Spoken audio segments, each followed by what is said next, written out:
So I just threw some slip in here and laid that lower lid in. And then I'm going to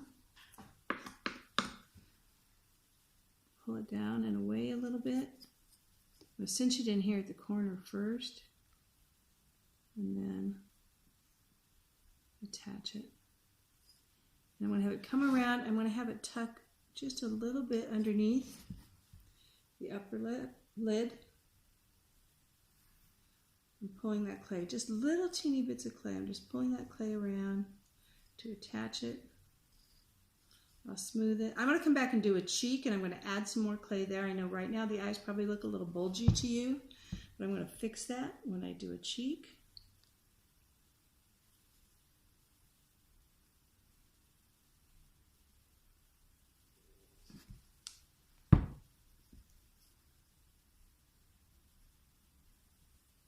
Okay, one of the things I do is I like to go in here, get this little tear duct in here. And then I'm going to need to spend some time going in and smoothing all of this, but it's starting to get there. So it's just, now I just need to finesse it. Okay. Okay, one of the things now I need to do is I need to get some cheeks in here. I'm going to have to do the other side too. I need to finesse this, but I want to show you the cheeks really quickly, and then I'll go back and spend some time just finessing this. I'm going to give this just a little bit of water.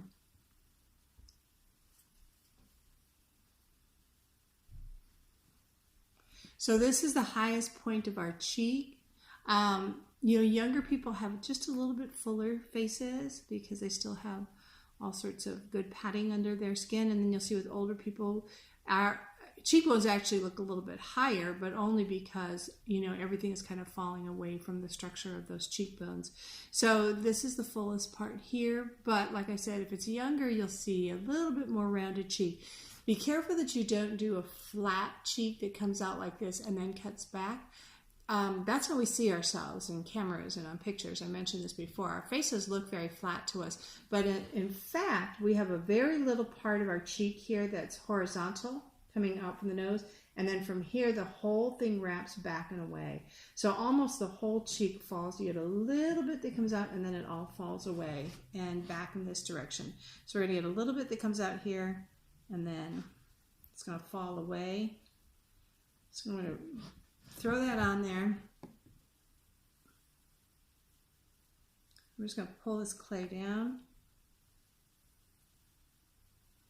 I'm going to go in and pad that up to the eyelid a little bit.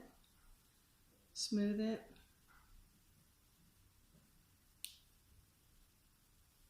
The other thing I want is I want that eye to fall away. You can see how this eye is falling back, and I could make it fall back a little bit more. That's one of the things I'm noticing right now, is that with the lower lid, it doesn't fall back far enough. So I think I'm going to go back and I'm going to take some time and I'm going to carve that lower lid back so the eye falls back away. But so I came out here.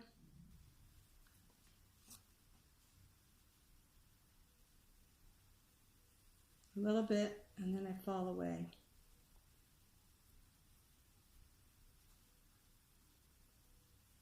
Okay, and you come in a little bit here.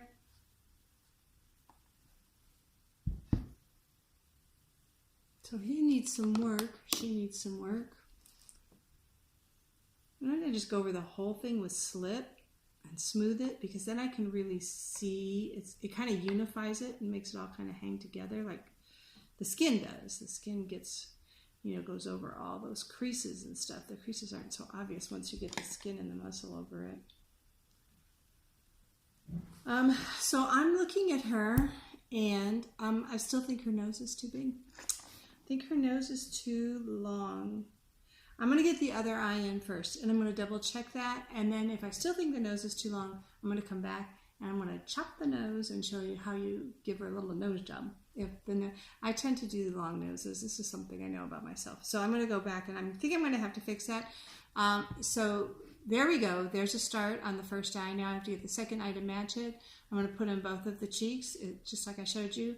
And then we'll come back and we'll talk about eyebrows and jaw lines and some of the other structure of the face. And if we need to shorten that nose, we will.